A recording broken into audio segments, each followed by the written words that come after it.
Israel says it's carried out a series of airstrikes on Houthi infrastructure in Yemen, including 3 ports and a power plant. It's the first Israeli attack on the Iran-backed rebels in almost a month. Israel says it's a response to repeated attacks by the Houthis on Israel. Missiles were launched from Yemen in retaliation, which the Israeli military says it is trying to intercept. Well, for the very latest, let's bring in Karim El-Gawhary. He's a journalist in Cairo. Karim, what more do we know about these strikes on Houthi rebels in Yemen and their response? Well, according to the what the Israelis are saying, they struck 3 ports and a power plant. This is the ports of Hodeidah, Ras Isa, and Salif. And they also struck a power plant, Ras Khatib. That is a power plant that is supplying the big nearby cities of Ib and Taiz, so quite an important infrastructure installation.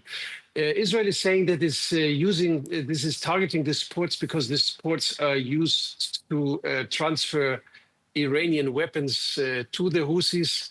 They also struck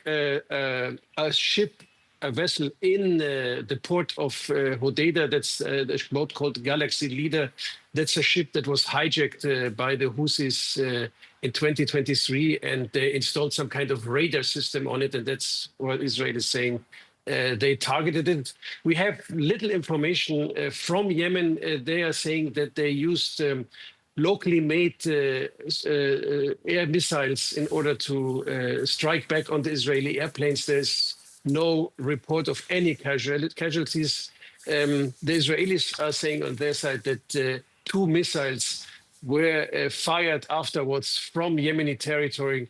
They say they attempt to intercept these projectiles, and we had a situation where sirens went off in the city of Jerusalem, in Hebron, and also in nearby areas at the Dead Sea.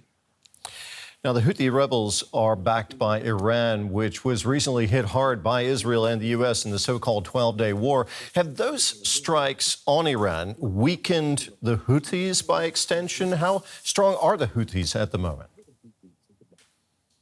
Well, the Houthis are still they still have a strong grip on power. They are, since basically the war in Yemen died down, there is no serious challenge towards them. They're obviously still able militarily to shoot once in a while a few missiles or drones towards Israel. So they're strong enough to create a headache here. I mean, it's like a situation where you have to look at the framework of the whole thing.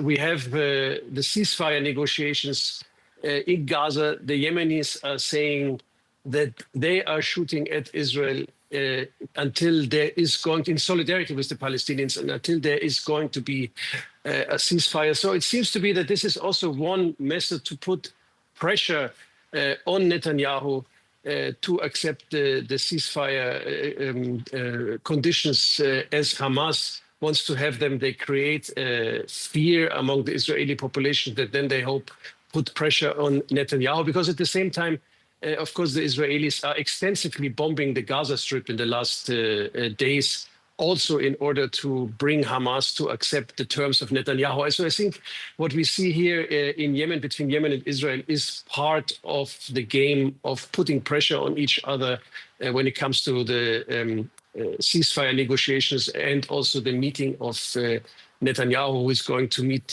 Trump in the course of the day. So that's, I think, the background of all this, what we're seeing here.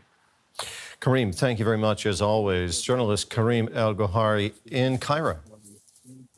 You're welcome.